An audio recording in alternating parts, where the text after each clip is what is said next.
Hello friends, welcome to SHD academy.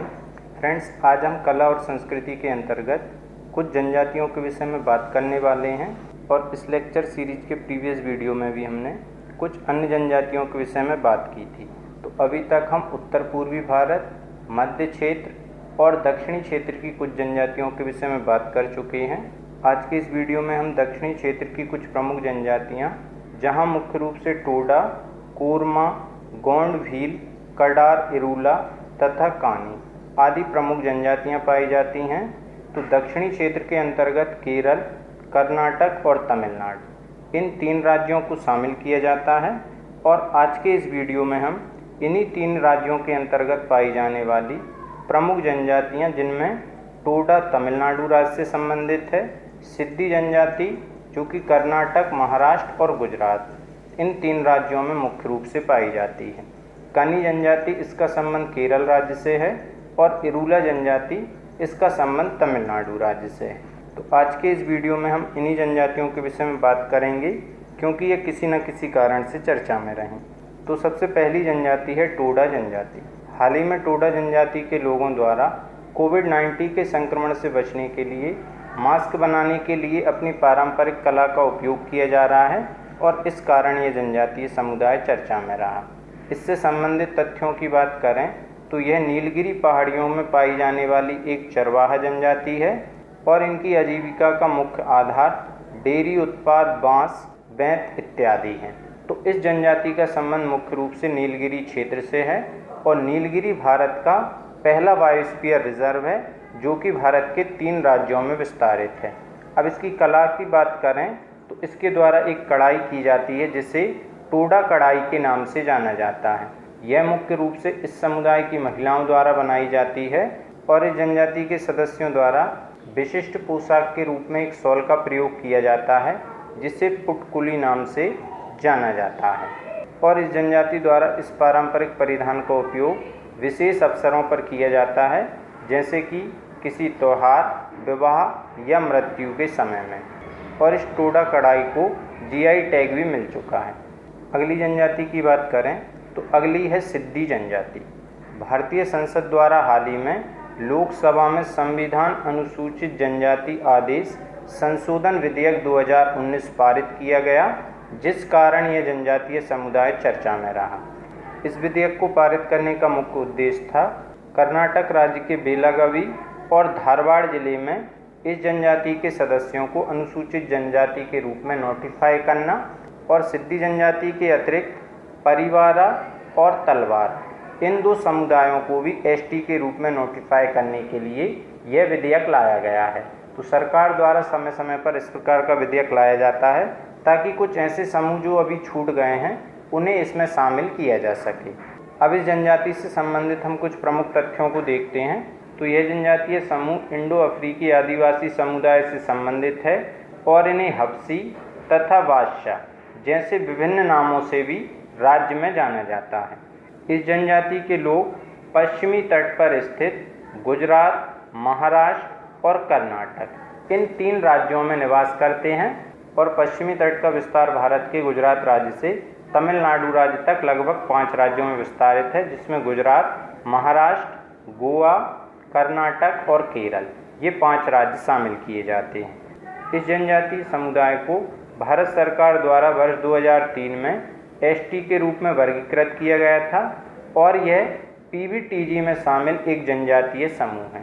और PBTG के संदर्भ में याद रखना है कि यह स्टेटस वर्ष 1973 से ढेबर आयोग की अनुशंसा पर दिया जा रहा है और अब तक इसमें 75 जनजातीय समुदायों को शामिल किया जा चुका है और सर्वाधिक जनजातीय समुदाय ओडिशा राज्य से इसमें शामिल हैं और इनकी संख्या है 13। और पहले इसको PTG नाम से जाना जाता था, किंतु इसको बाद में वर्ष 2006 में PBTG स्टेटस के रूप में जाना जाता है। अब फ्रेंड्स, हम अगली जनजाति के विषय में बात करें तो अगली है कनी जनजाति। अभी हाल ही में केरल विश्वविद्यालय के वैज्ञानिकों ने अगस्त्य पहाड़ियों में पाए जाने वाले एक औषधीय पौधे, जिसे आरोग्य पाचा के नाम से जाना जाता है, इसके आनुवांशिक गुणों को डिकोड किया और इस कारण यह जनजातीय समुदाय चर्चा में आया, क्योंकि इस जनजातीय समुदाय के लोगों द्वारा इस पौधे का औषधीय रूप में उपयोग कई सालों से किया जा रहा है। अब इससे संबंधित तथ्य देखें तो यह जनजाति पश्चिमी घाट पर्वत के पहाड़ी क्षेत्रों में मुख्य रूप से केरल राज्य में निवास करती है। तो यह एक पहाड़ी क्षेत्र में निवास करने वाली जनजाति है। इसका मुख्य संकेंद्रण तिरुवनंतपुरम, जो कि केरल राज्य की राजधानी है, इसमें अवस्थित अगस्त्यकुदम चोटी के आसपास के पहाड़ी क्षेत्रों में है। और अगस्त्यकुदम चोटी काफ़ी पवित्र चोटी है और इस चोटी पर महिलाओं के प्रवेश को लेकर कुछ दिन पूर्व यह चर्चा में भी रही थी और यह जनजाति अगस्त्य ऋषि को अपना पूर्वज मानती है। अब इस पौधे के संबंध में यदि हम तथ्यों की बात करें तो केरल विश्वविद्यालय के वैज्ञानिकों ने हाल ही में इस पौधे के आनुवांशिक गुणों को डिकोड किया है और यह एक चमत्कारिक पौधा है जिसका वानस्पतिक नाम ट्राइकोपस जेलेनियस है और इसका उपयोग इस जनजातीय समुदाय द्वारा पारंपरिक रूप से थकान दूर करने की एक औषधि के रूप में किया जाता है। और इस आनुवांशिक डिकोडिंग के दौरान यह बात निकलकर सामने आई कि इस पौधे में antioxidant, anti inflammatory, anti tumour, anti ulcer आदि औषधीय गुण पाए जाते हैं और इस कारण यह काफ़ी उपयोगी पौधा औषधीय रूप से होता है। और केरल विश्वविद्यालय के वैज्ञानिकों द्वारा जो डिकोडिंग का कार्य किया गया है, यह इस प्रकार का पहला पौधा है जिस कारण यह काफ़ी महत्वपूर्ण हो सकता है। अगली जनजाति की बात करें तो अगली है इरूला जनजाति। यह हाल ही में चर्चा में रही क्योंकि नीलगिरी के आसपास के क्षेत्रों में जहां यह जनजाति निवास करती है उस क्षेत्र की रॉक पेंटिंग्स मानवीय हस्तक्षेप के कारण नष्ट हो रही हैं और जिस कारण यह जनजातीय समुदाय हाल ही में चर्चा में रहा। इससे संबंधित तथ्यों की बात करें तो यह जनजाति तमिलनाडु राज्य के उत्तरी जिलों, मुख्य रूप से तिरुवल्लुर जनपद, चेगलपुट्टू, कांचीपुरम, तिरुवन्नामलाई और केरल के वायनाड, इडुक्की और पलक्कड़ इन जिलों में पाई जाती है। लेकिन इसका मुख्य रूप से संकेंद्रण तमिलनाडु राज्य में है और तमिलनाडु राज्य में रहने वाली इस जनजाति को स्नैक क्रेचर्स, स्नैक मैन या स्नैक चार्मर्स इत्यादि नामों से जाना जाता है क्योंकि इस जनजाति का मुख्य रूप से पारंपरिक व्यवसाय सांपों को पकड़ना है। इस कारण इसे इन नामों से भी जाना जाता है। इस जनजाति के लोग इरूला भाषा बोलते हैं जो कि कन्नड़ और तमिल की तरह द्रविड़ भाषा से संबंधित है और इस जनजाति को भी पीबीटीजी में शामिल किया गया है। तो यह तमिलनाडु राज्य का एक पीबीटीजी समुदाय है। अब हम शैल चित्रों की बात करें तो यह मानव निर्मित प्राकृतिक पत्थरों पर अंकित छापे हैं जिन्हें मुख्य रूप से 3 भागों में विभाजित किया गया है: शैलोत्कीर्ण, चित्रलिपि और अल्पना, रंगोली या अर्थ फिगर्स।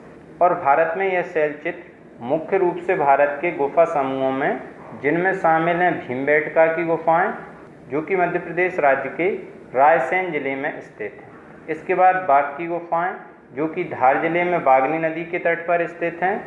जोगीमारा की गुफाएं ये छत्तीसगढ़ राज्य के सरगुजा जिले में स्थित हैं और इसके अतिरिक्त अरमामलाई गुफाएं जो कि तमिलनाडु राज्य के वेल्लूर जिले में स्थित हैं। तो इन गुफाओं में ये चित्र पाए जाते हैं और इन क्षेत्रों में पर्यटकों की संख्या में वृद्धि होने के कारण ये शैल चित्र धीरे धीरे नष्ट हो रहे हैं जिस कारण ये जनजातीय समुदाय अभी हाल ही में चर्चा में रहा। तो फ्रेंड्स, आज इस वीडियो में हमने टोडा जनजाति जो कि तमिलनाडु राज्य से संबंधित है और यह मुख्य रूप से अपनी पारंपरिक कला के कारण चर्चा में आई।